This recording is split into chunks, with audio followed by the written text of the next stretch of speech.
An elderly millionaire woman pretends to be a maid to get to know her daughter-in-law's family, but how she was treated and what she discovered was bone-chilling. Molly had always been a determined woman. At 75, with her hair already silvered by time, she still maintained the elegance that had accompanied her throughout her life. Rich and successful, she lived in a comfortable mansion, surrounded by everything money could buy. Despite all the luxury, Molly preferred simplicity in her daily life. She personally took care of the house, choosing fresh flowers for the vases and keeping every room in order. Her husband John ran the family business, a large corporation that had been built with much effort over the years. Molly, on the other hand, always preferred the tranquility of home.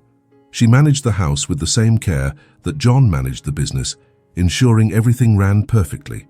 She was a woman of simple habits who enjoyed a hot tea in the afternoon and listening to the birds singing in the morning. And despite all her wealth, it was her family that held the most important place in her heart. Molly was on her porch looking out at the garden, while a worry lingered in her mind. Patrick, her son, had gotten engaged to Eliza Jones in the blink of an eye. The relationship had barely started, and suddenly, there they were, planning a wedding. Molly knew Patrick, and she knew he had always been a sensible man, but something about this engagement seemed too quick for her liking. One morning, while having her tea, Molly mentioned to John, "I don't know, John. I think this engagement happened too fast. How can they be so sure?" John, who was reading the newspaper, just muttered something, leaving Molly alone with her thoughts. But she couldn't shake the feeling that something was off. Determined to find out more, she came up with a bold idea. "I'm going to visit Eliza's family, a surprise visit. I want to get to know these people better and understand what's going on," Molly said to herself, already imagining how she would put her plan into action. She knew that Patrick and Eliza would be traveling that weekend, so it would be the perfect opportunity to observe the Jones family without them knowing who she really was. "I'll meet them without warning, without preparing the ground. I want to see how they really are, without the masks we wear when we know we're being watched." Molly felt she needed to do this for Patrick. She needed to be sure that he was joining a family that would love and respect him as he deserved. And with this thought, she began to plan her surprise visit, without saying a word to anyone, not even to John, her husband. She wanted to see the truth, raw and unfiltered, and she was willing to do whatever it took to protect her son. Molly opened the wardrobe and stared for a moment. There were her elegant clothes, expensive dresses, custom-made pieces. But this time, that wasn't what she was looking for. She pulled out an old suitcase from the back of the closet, where she kept some simpler clothes almost forgotten. She chose a modest skirt, a plain blouse, and a coat that had seen better days. She tied a scarf around her hair and put on worn shoes, nothing like the luxury she was accustomed to. When she looked in the mirror, she almost didn't recognize herself. "Perfect," she murmured to herself, satisfied with the disguise. She grabbed her simple bag and left through the back door, avoiding the curious looks of the household staff. As she drove to the Jones family's house, she felt very nervous. "Let's see how they treat someone who seems to have nothing," she thought, imagining what lay ahead. She wasn't just curious, but determined to find out if this family was truly worthy of welcoming her son. Upon arriving at the house, Molly adjusted her scarf one last time and took a deep breath before ringing the doorbell. Soon she heard quick footsteps on the other side, and then the door opened. A tall woman with a stern expression and an evaluating gaze looked her up and down. "You must be the new helper," the woman said bluntly, already turning back inside the house. "Come in quickly. We're behind on everything today." Molly entered slowly, surprised by the cold reception. "I'm Georgia, the lady of the house. Come, I'll show you what you need to do," she said, not even asking for Molly's name. As Georgia led her through the house, pointing out tasks in a rushed manner without a hint of kindness, Molly just listened. "I hope you know how to cook. The last one who came through here didn't last a week. I need you to prepare dinner before my husband arrives," Georgia said, already walking away, as if Molly was just another cog in the workings of the house. Molly simply nodded, staying silent. "She has no idea who I am," she thought, holding back a smile. Molly was preparing for what would come next, aware that this was only the beginning of an experience that could reveal a lot about that family. Molly was in the kitchen, still adjusting to the environment, when Georgia entered, barely looking at her. "Have you finished cleaning the living room? And I hope dinner is ready when Carl arrives." "He hates to wait," Georgia said, in a tone that barely concealed her disdain. "I'm finishing up everything, ma'am," Molly replied calmly, trying to remain discreet. "Don't give me excuses, just do what I asked," Georgia retorted, walking past Molly as if she were invisible. "And be quick. I don't tolerate slowness." Molly kept her composure, but inside she felt discomfort and indignation. Every word from Georgia was filled with coldness and superiority, as if Molly was just another faceless, storyless servant. When Molly tried to ask a question about dinner, Georgia interrupted her impatiently. "I don't need you to think, just do what I told you. And don't touch anything valuable, understood?" "Yes, ma'am," Molly responded, lowering her eyes. But inside she was paying attention to every detail, every gesture Georgia made. She noticed how the woman avoided any contact, as if simply speaking to Molly was a burden. That sharp indifference only strengthened Molly's resolve to continue with the disguise. She wanted to see how far that attitude would go, and what more she could uncover about the true nature of the Jones family. As Molly cleaned the kitchen table, she thought about the way Georgia treated her. Every cold comment, every look of disdain only confirmed that something was very wrong in that house. But instead of feeling offended, Molly felt her determination grow. She had to continue. She had to see how far this would go. That night, when Georgia and Carl retired upstairs, Molly was left alone in the kitchen. She sat for a moment, looking around, and made her decision. "I will continue," she murmured to herself. "They have no idea who I am, and that's how I want it to stay for now." The next day, Molly arrived early, as expected. Georgia didn't even greet her, just gave orders as if Molly were a robot. "Clean the entrance hall. Carl is having guests today, and I want everything spotless. And don't hang around when they arrive, understood?" Molly silently agreed and went to do what she was told. As she polished the stair railing, her ears were attentive to every word that echoed through the house. It wasn't just Georgia. Carl was also sharp, demanding, treating the staff as if they were mere tools. Molly knew she needed to continue. She needed to see what else was hidden beneath that facade of a perfect family. She was increasingly certain that there was something much deeper there, something that Patrick and Eliza couldn't see. In the middle of the afternoon, while Molly was trying to organize the pantry, Annabelle entered the kitchen. She was the real housemaid, a young woman with a tired look, but a natural kindness that seemed out of place in the heavy atmosphere of the Jones household. "Hi, you must be the new helper," Annabelle said with a warm smile. "I'm Annabelle. Do you need anything? These shelves can be a bit confusing at first." Molly smiled back, relieved to find a friendly soul. "Thank you, Annabelle. I'm trying to get everything in the right place, but I must admit it's a bit different from what I'm used to." Annabelle stepped closer and began showing her where things were, explaining every detail with patience. "Here, Georgia likes the spices to be all lined up in this order, and the bigger supplies go up there. It may seem silly, but she notices everything." Molly listened attentively, appreciating the help. "Have you worked here for a long time?" she asked, curious to learn more about Annabelle. "About 5 years," Annabelle replied, sighing lightly. "It's not easy, but you get used to it. Georgia can be tough, but I try to do my best." Molly noticed the sincerity in Annabelle's voice and felt a pang of empathy. "You seem very good at what you do. I'm grateful for your help." Annabelle smiled again, this time with a hint of surprise in her eyes. "Oh, it's the least I can do. Here, don't worry about that pot. I'll take care of it. If you need anything, I'm around, okay?" Molly nodded, touched by Annabelle's generosity.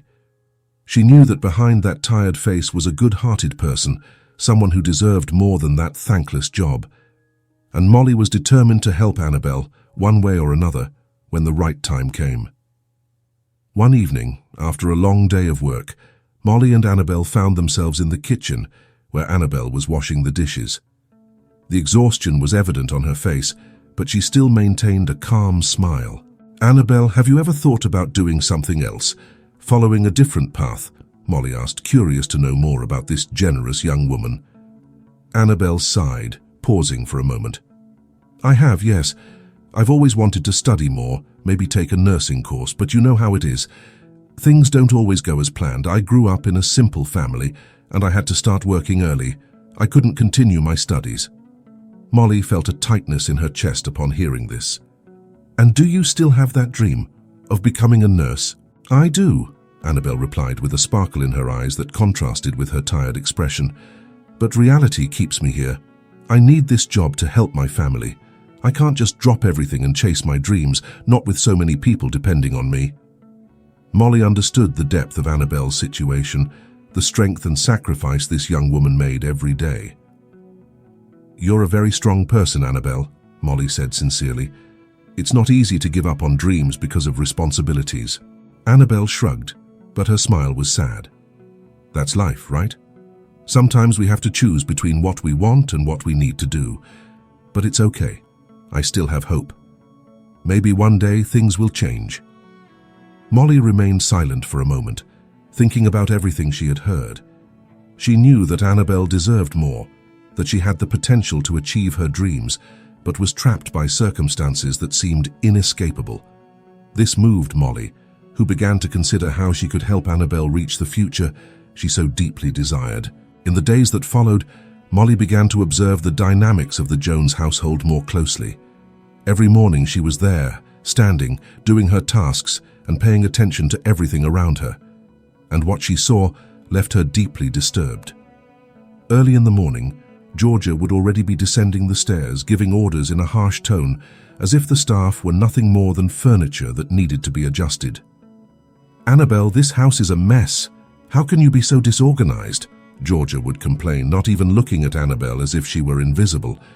Carl, on the other hand, exuded an almost unbearable arrogance.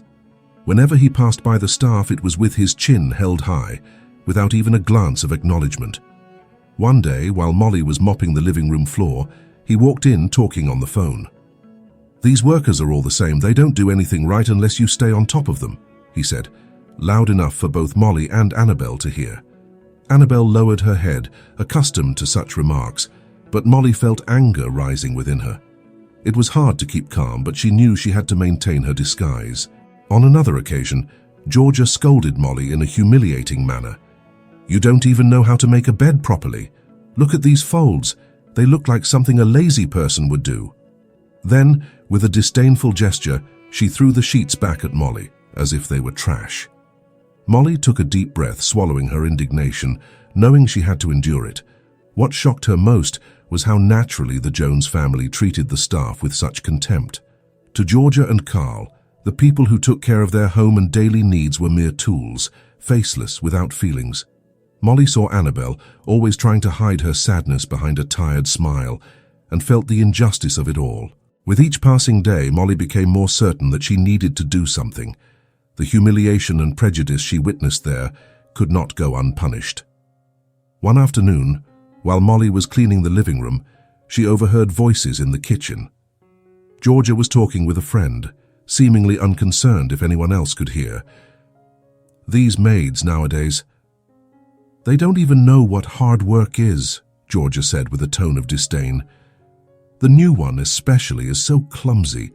It's like she's never done anything useful in her life. She must be used to living off scraps." Her friend laughed, matching Georgia's cruel tone. "And Annabelle, she's been here for so long, but it seems she'll never get out of this life. No ambition, you know? People like her will never be more than what they were born to be." Molly continued to clean, struggling to keep a neutral expression, but inside she was furious. Hearing Georgia speak about her and Annabelle with such contempt, without realizing she was talking about her own daughter-in-law's mother-in-law, was almost unbearable. Georgia went on without any filter. "That new one seems so lost. Maybe she's used to stealing what she can, which is why she's never stayed long in one place. But at least she's good for cleaning up the mess." Molly felt the weight of every word, but kept her head down, her hands steady at work. She knew she couldn't react, not yet. She needed to hear more, to understand just how far Georgia would go with her venomous opinions.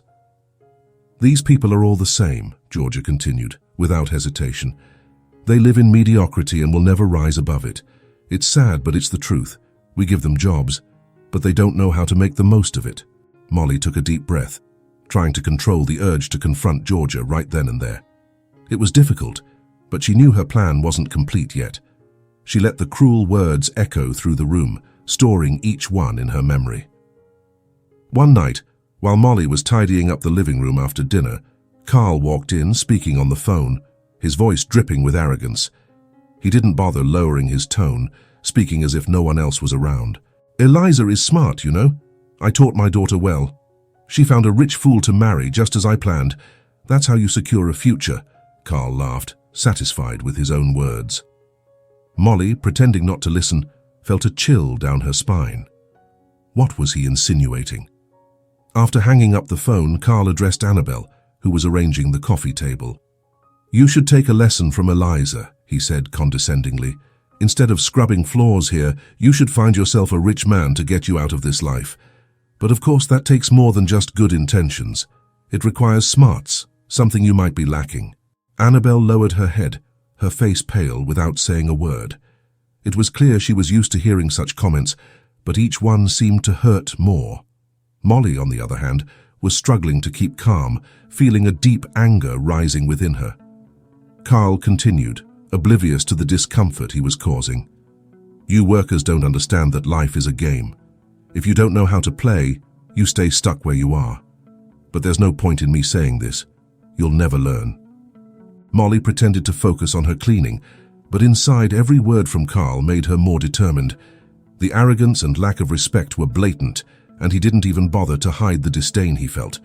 It was clear that, to him, people like Annabelle were just disposable pieces, with no value beyond the work they provided.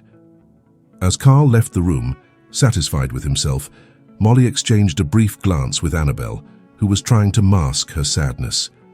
At that moment, Molly knew that the time to reveal the truth was approaching, and when it came, Carl and Georgia wouldn't be prepared for what she had to say. While organizing Carl's office bookshelf, Molly noticed something that made her pause for a moment. There, among various business books, were several works on business ethics, leadership with integrity, and the value of social responsibility. She picked up one of the books and read the back cover, which spoke about the importance of treating everyone with respect and dignity, regardless of their position. Molly shook her head, incredulous at the hypocrisy. The man who read those books and displayed them proudly was the same one who, without any remorse, humiliated his employees and treated people like Annabelle with contempt. That morning during breakfast, Carl made a comment that seemed straight out of one of those books. "The foundation of a good company is ethics," he said, while buttering his bread. "Without ethics, everything falls apart." Georgia agreed, as if it were an absolute truth. "That's right, Carl, and that's why your company is so respected." Molly couldn't help but feel a pang of bitterness as she heard that. His words, full of pomp and virtue, contrasted sharply with the actions she had witnessed over the past few days. Where was the ethics in the way he treated the employees?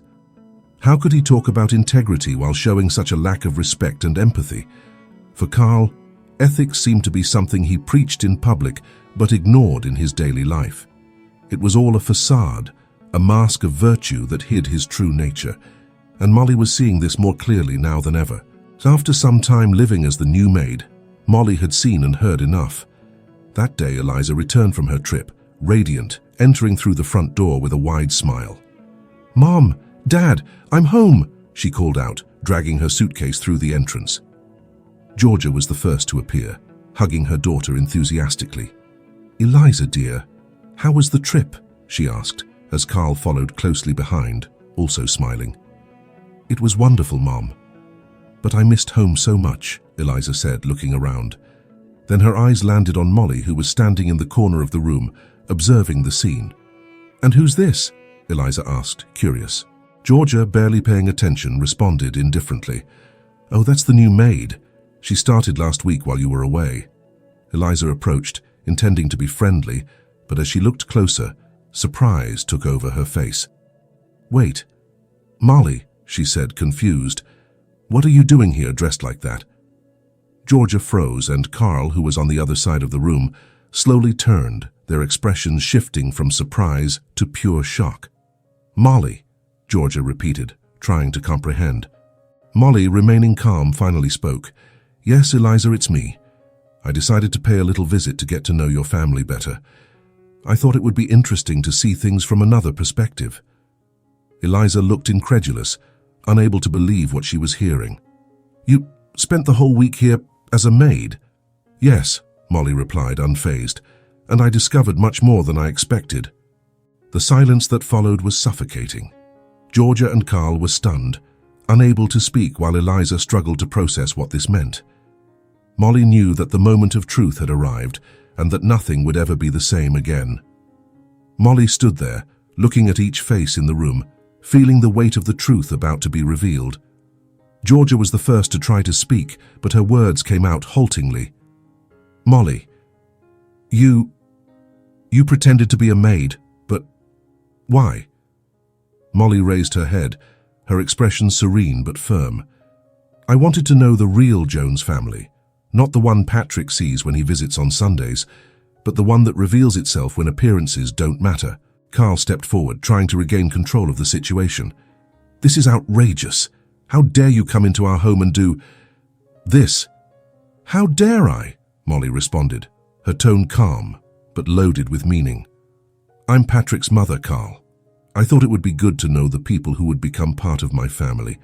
And what I saw here, well, it was eye-opening." Eliza, still in shock, tried to intervene. "Molly, there must be some misunderstanding. My parents aren't like that. They—" "Eliza," Molly interrupted with a gentle but serious look. "I've been here for a week. I've heard and seen everything. The way your mother and father treat the people who work for them, what they think about those in less privileged positions. And also, something about finding a rich fool to marry. It's not something I can ignore." Georgia tried to justify herself, her voice trembling. "We didn't know it was you. If we had known, we would never have." "Exactly, Georgia," Molly cut in now with firmness. "You didn't know, and that's the point. The way you treat others should be the same, regardless of who they are.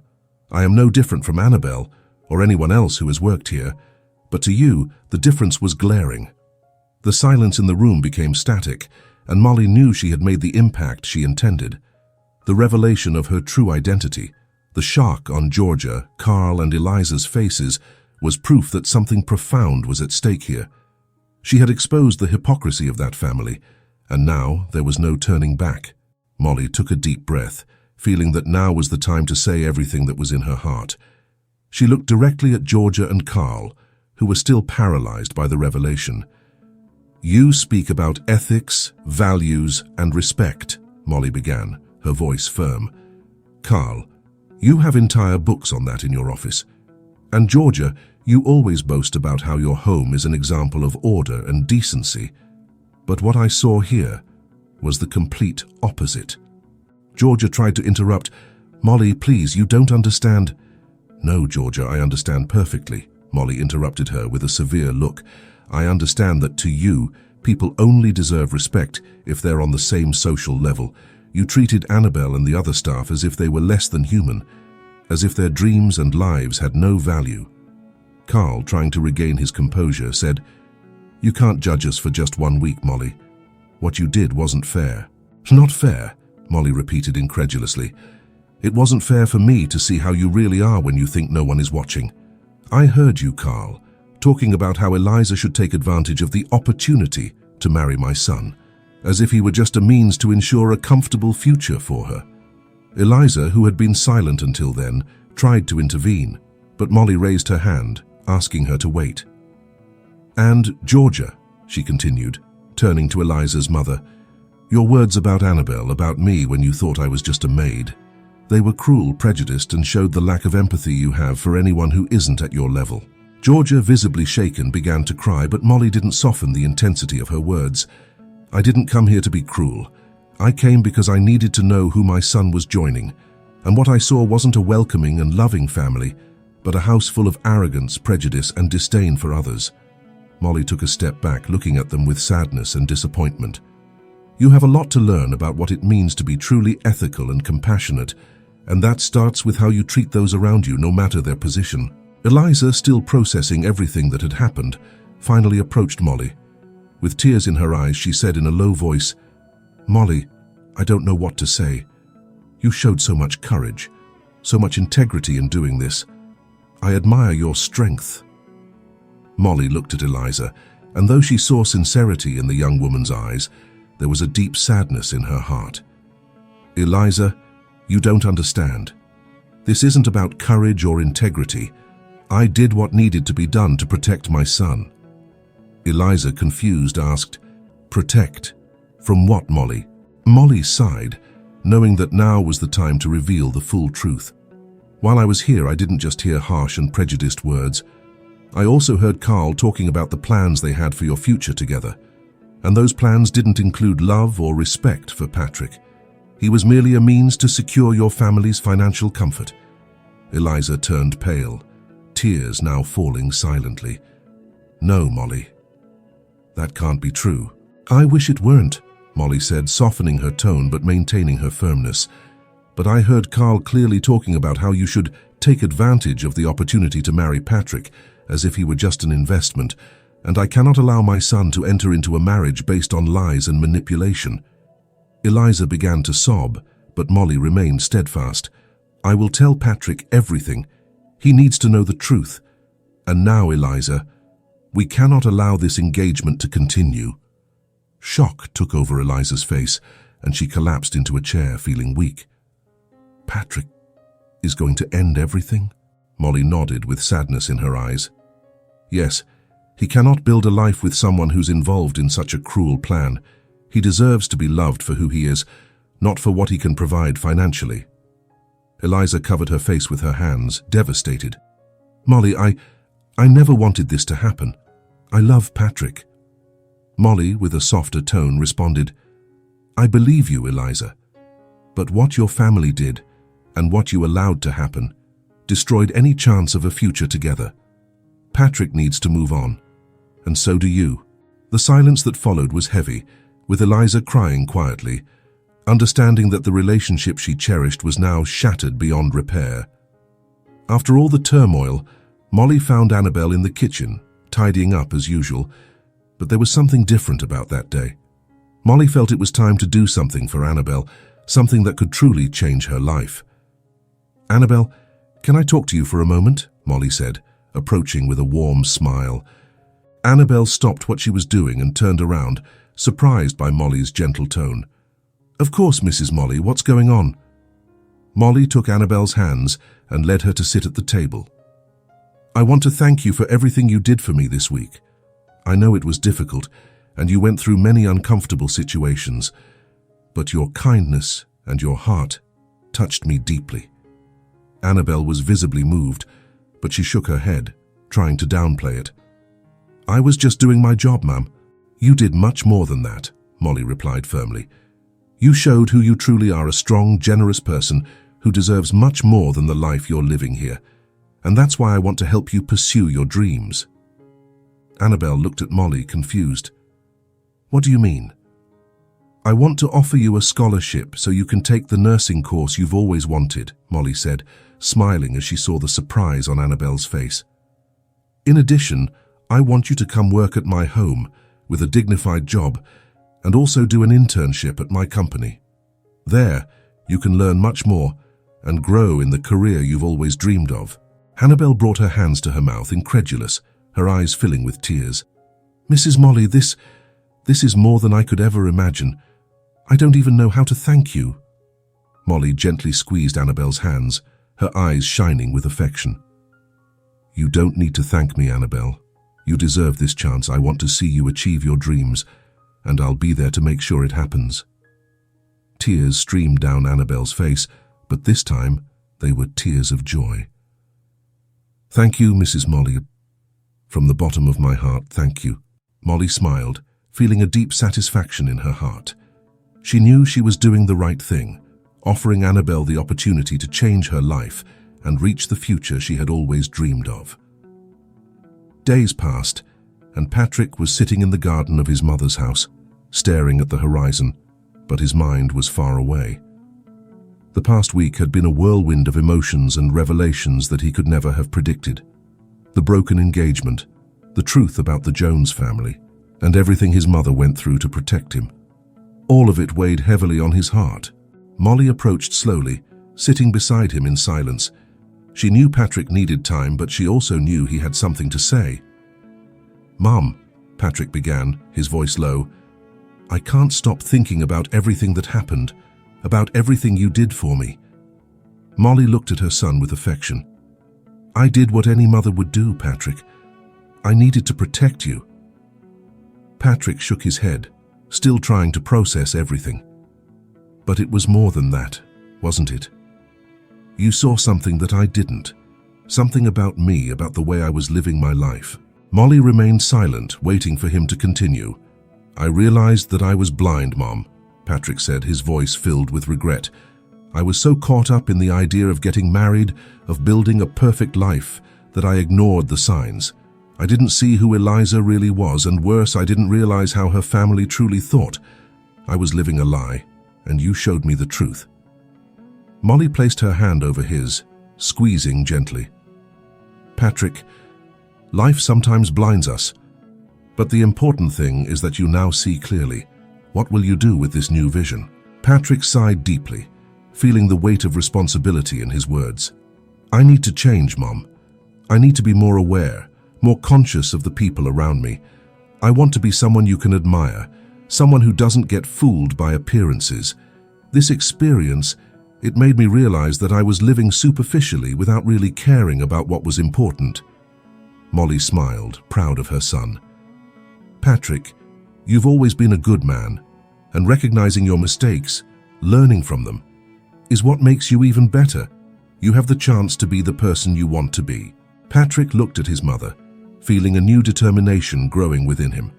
"I will be, Mom. I'll become someone I can be proud of, just as you've always been for me. This experience has changed me, and I'll use it to become a better person." Molly nodded, knowing that Patrick was on the right path. Patrick was in a period of reflection, trying to better understand himself and what he wanted for the future. During this time, he began to notice Annabelle in a different way. One day while he was in the garden, Patrick saw Annabelle tending to the plants, something she did with a quiet dedication. He approached her, wanting to start a conversation. "Hi, Annabelle," Patrick said with a friendly smile. "These flowers look beautiful. You have a special touch with them." Annabelle looked at him, a bit surprised, but smiled back. "Thank you, Mr. Patrick. I enjoy taking care of the garden. It's one of my favorite parts of the day." Patrick sat on a nearby bench, watching as she continued to work. "I never noticed how beautiful the garden is until now. I guess I was too distracted by other things." Annabelle paused for a moment, considering his words. "Sometimes we only notice things when we slow down a bit. When I'm here, I can forget about the problems for a while and just be present." Patrick nodded, feeling a growing connection with Annabelle. "You know, Annabelle, you have a wisdom that I admire. I spent so much time stuck in an idea of what my life should be that I forgot to truly live." Annabelle looked at him kindly. "We all make mistakes, Patrick. The important thing is to learn from them and move forward." As the days passed, Patrick began seeking out Annabelle more and more. They talked about everything, from the simplicity of the garden to Annabelle's ambitions and dreams. He found himself drawn to her sincerity, to the way she saw the world. One afternoon, as they walked through the garden, Patrick turned to Annabelle with a shy smile and said, "I enjoy spending time with you, Annabelle. You make me see things differently, more truthfully." Annabelle felt her heart race, but she remained calm. "I enjoy spending time with you too, Patrick. You've been changing for the better, and it's beautiful to see that." The closeness between them grew naturally without haste. There was a lightness in the way they understood each other, in how they complemented each other. For the first time in a long time, Patrick felt he was building something real, something based on respect and mutual understanding. And Annabelle, who had always kept her feelings guarded, began to realize that her heart was opening up to him. 2 years passed, and Patrick's life changed in ways he never imagined. He and Annabelle grew closer, building a relationship based on respect and genuine love. During this time, Patrick was inspired by the wisdom and kindness of his mother, Molly, who always encouraged him to follow his heart. On a sunny afternoon, Patrick invited Annabelle for a walk through the garden at his mother's house, the place where so many of their deepest conversations had taken place. He was nervous, but also filled with certainty about what he was about to do. As they walked among the flowers, Patrick suddenly stopped and took Annabelle's hands. She looked at him, surprised by the seriousness in his eyes. "Annabelle, since we met, you've changed my life in ways I never thought possible. You've taught me to value what truly matters, to see beauty in simple things, and to be a better person." Annabelle smiled, her heart beating faster. "Patrick, you've changed my life too. You've shown me that it's possible to dream, even when everything seems difficult. And more than that, you've made me believe in true love." Patrick knelt before her, his eyes shining with emotion. "Annabelle, I want to spend the rest of my life by your side. You've brought light to my days and peace to my heart. Will you marry me?" Annabelle was speechless, tears of happiness already filling her eyes. "Patrick, yes, of course, yes," she answered, her voice choked with emotion. He smiled, relieved and happy, as he placed a simple but meaningful ring on her finger. "I couldn't be more certain of this decision, Annabelle. My mother always said we should follow what our heart tells us, and mine is here, with you." Molly, who was watching from a distance, saw Annabelle throw herself into Patrick's arms, and a smile of satisfaction spread across her face. She knew that her son had finally found true love, based on sincerity and respect, exactly as she had always wished for him. From that moment on, Patrick and Annabelle began planning their life together, confident that their love, forged through trials and joys, was strong enough to face any challenge. The day of Annabelle and Patrick's wedding finally arrived. The ceremony was simple but filled with meaning. Outdoors, in the garden of Molly's house, the same place where so many important conversations and decisions had taken place, the couple would exchange their vows. Annabelle was radiant in a delicate lace dress that highlighted her natural beauty. Patrick, in an elegant suit, couldn't take his eyes off her. The smiles on their faces reflected the certainty that they were making the right choice. As Annabelle began to walk down the makeshift aisle in the garden, all eyes turned to her, but she only had eyes for Patrick. When she reached his side, she took his hand, feeling the same security she had always found in him. The officiant began the ceremony, but Patrick soon asked to speak. "Annabelle," he said, his voice firm and full of emotion, "today, I'm not just promising to be your husband, I'm promising to be your partner, your friend, and the man who will stand by your side through every moment, good or difficult. You've taught me what true love is, the kind that's built day by day, with respect, kindness, and understanding. And for that, I promise to love and respect you for all my life." Annabelle, with tears in her eyes, replied, "Patrick, you came into my life when I least expected it, and you showed me that true love does exist. You saw me as I am, and yet you chose to be by my side. Today, I promise to be your wife, your friend, and the person who will walk with you through every stage of this life. Our love is based on everything that is pure, and I promise to care for this love every day." Molly, watching the ceremony, felt her heart fill with pride and joy. She knew that Patrick and Annabelle were united by something much deeper than words could express. They had found in each other the true love she had always wanted her son to have. When the vows were exchanged and the kiss sealed their union, everyone present applauded, celebrating not just a wedding, but a union that was built on the strongest foundations: respect, kindness, love, and understanding. Molly approached the couple, tears in her eyes, and hugged them with all the love of a mother who knew her son was in good hands. Patrick and Annabelle knew they were starting a new chapter, but with the certainty that together they could face any challenge. And so, under the blue sky and the warmth of applause, they began their life as husband and wife, ready to write the next chapter of their story together. If you enjoyed this story, leave your comment below, sharing what you think could be improved or what you learned from it. I'll be very happy with your feedback.